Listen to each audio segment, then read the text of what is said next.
حکومت جس پر IMF charge sheet لگا رہی ہے کہ انہوں نے 5300 ارب روپے کی کرپشن کی ہے، کسی کو کوئی فرق ہی نہیں پڑتا۔ مطلب ایک گڑی جو جائز طریقے سے لی گئی تھی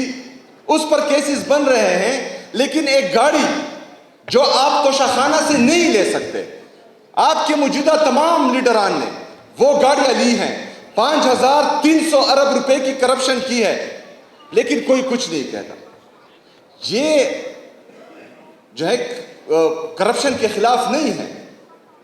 یہ لوگ اپنی ذاتی انا بغض میں اتنے پاگل ہو چکے ہیں کہ 5300 ارب روپے کی کرپشن جو آپ کا اور میرا پیسہ ہے، جو میرے غریب عوام کا پیسہ ہے، جو میرے ریڑھی والے کا، ٹیکسی والے کا، رکشے والے کا، سوزوکی والے کا پیسہ ہے۔ ایک چوکیدار جو ساری رات ڈیوٹی کرتا ہے اور صبح چائے کی پتی خریدنے جاتا ہے، چینی خریدنے جاتا ہے، ماچس کی ڈبی خریدنے جاتا ہے، اس پر بھی اپنے خون پسینے سے وہ ٹیکس دیتا ہے، یہ اس کا پیسہ ہے،